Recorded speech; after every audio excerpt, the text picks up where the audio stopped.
ജമാഅത്തെ ഇസ്ലാമി ഒരു മതരാഷ്ട്രവാദമുള്ള സംഘടനയാണല്ലോ. അല്ലല്ലോ, ഞങ്ങൾ പറഞ്ഞിട്ടില്ലല്ലോ അവര് വർഗീയ ശക്തികളാണെന്ന്. അങ്ങനത്തെ ഒരു മതരാഷ്ട്രവാദം അവർക്ക് ഉന്നയിക്കുന്നില്ല. അവർ ഒരുപാട് മാറ്റങ്ങൾ അവരുടെ സമീപനത്തിൽ വരുത്തിയിട്ടുണ്ട്. ജമാഅത്തെ ഇസ്ലാമി അവരുടെ ആശയം നിലനിർത്തിക്കൊണ്ട് തന്നെ ഒരു രാഷ്ട്രീയ പാർട്ടി രൂപീകരിച്ചു എന്നല്ലാതെ അവരൊരിക്കലും അവരുടെ ആശയത്തിൽ നിന്ന് പിന്മാറിയിട്ടില്ല. അങ്ങനത്തെ ഒരു മതരാഷ്ട്രവാദം അവർക്ക് ഉന്നയിക്കുന്നില്ല. ജമാഅത്തെ ഇസ്ലാമി ഇസ്ലാമികമായ പല ആദർശങ്ങൾക്കും വിരുദ്ധമായി വിശ്വസിക്കുകയും പ്രചരിപ്പിക്കുകയും ചെയ്യുന്ന കൂട്ടരാണ്. പിന്നെ അതിൻ്റെ ഒരു ഭാഗമാണ് ഹുക്കുമത്തെ ഇലാഹി എന്ന തീവ്രവാദം. ആ ജമാഅത്തെ ഇസ്ലാമിനെ ഇവിടെ മുസ്ലിങ്ങളിൽ നാശം ഉണ്ടാക്കാനല്ലാതെ വേറൊന്നിനും പറ്റൂല. അങ്ങനത്തെ ഒരു മതരാഷ്ട്രവാദം അവർക്ക് ഉന്നയിക്കുന്നില്ല. ജമാഅത്തെ ഇസ്ലാമി ഒരു പ്രത്യേക രാഷ്ട്രീയ പാർട്ടിയാണ്.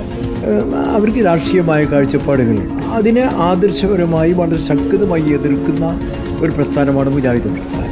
അങ്ങനത്തെ ഒരു മതരാഷ്ട്രവാദം അവർക്ക് ഉന്നയിക്കുന്നില്ല. ഇന്ത്യ രാജ്യത്ത് ഈ പറയുന്ന ഈ ISIS ആണെങ്കിലും ലഷ്കർ-ഇ തോയ്ബയാണെങ്കിലും ബാക്കി ആരാണെങ്കിലും അവർക്കൊക്കെയുള്ള ആശയപരമായ ആയുധം അണിയിച്ചത് അവരാണ്.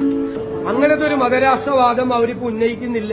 ISISന് സമാനമായ രീതിയിലുള്ള പ്രവർത്തനങ്ങളാണ് കേരളത്തിൽ ജമാഅത്തെ ഇസ്ലാമി നടത്തുന്നതെന്ന് നമ്മുടെ അരവിന്ദ് ഷൗക്കത്ത് അടക്കമുള്ളവർ ഒരുപാട് തവണ പറഞ്ഞത് പരസ്യമായി പറയുന്ന എല്ലാവർക്കും അറിയുന്നതാണ്.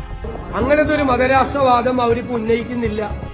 ഇത്ര തീർത്തും ജമാഅത്തെ ഇസ്ലാമി പറയുന്നില്ല. ഇപ്പോ കുറച്ചൊക്കെ സൂക്ഷിച്ചിട്ട് വർത്താനം പറയുന്നത്. നമുക്കിവിടെ ജീവിക്കട്ടെ.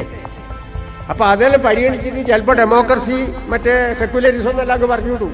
അതൊക്കെ പദം കൊണ്ടുള്ള കളിയാ. അടിസ്ഥാനപരമായോ വിശ്വാസത്തിലോ ഒരു മാറ്റവും വരുത്താൻ പാടില്ല, വരുത്തിയില്ല. വാചക ശൈലിയിൽ ലേശം മിനുക്ക് പണിയൊക്കെ ചെയ്യും.